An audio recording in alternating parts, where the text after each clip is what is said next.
Bro, mambo vipi? Fresh kama kawaida. Poa. Mimi kwa jina naitwa Dr. Rakesh. Sijui wewe mwenzangu unaitwa nani? Mimi naitwa Ali. Ali. Okay, Ali, mimi nina swali moja ambalo ukipata hilo swali nitakuzadia zawadi. Tuko sawa? Je, uko tayari? Swali gani? Okay, sawa. Ili tufahamu kwamba mwanamume yani hana nguvu za kiume, tunaangalia vigezo gani? Naomba pointi 5 ili ondoke na zawadi yangu. Pointi 5. Yes. Kwanza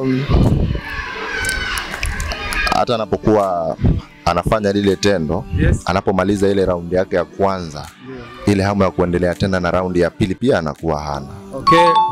Pointi ya kwanza ni sahihi kabisa. Okay, twende pointi ya pili. Pointi ya pili.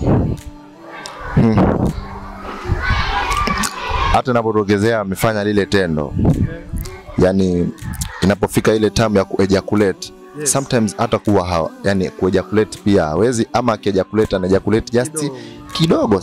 Pia umepata pointi ya 3. Ya tatu sometimes pia anapokuwa maybe yupo karibu na mwanamke, labda yani wanapokuwa wako faragha, ama wanataka kujamiiana pale, yani hata yule mwanamke akijinengusha na nini, yani inakuwa yani kama haimvutii, anakuwa kama hayuko impressed na lile jambo. Amepata pia pointi ya 3. Pointi ya 4. Pointi ya 4. Yade. Labda aende hospitali kwa ajili ya vipimo. Yes, maana yake akafanya kipimo cha sperm analysis. Amepata. Ya mwisho kabisa, jamaa ondoka na zawadi yangu. Mzee, zinatosha hizo. Alimalizia ya mwisho kabisa, ondoke na zawadi. Yani umekula tembo mzima bado mkia tu. Huo mkia ndio ukimaliza unatapika sasa. Okay, maliza bosi wangu. Ya mwisho na 5. Yeah.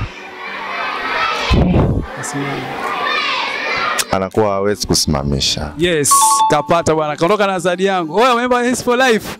Jamaa mjanja huyo hapa, kaondoka na zawadi. Thank you.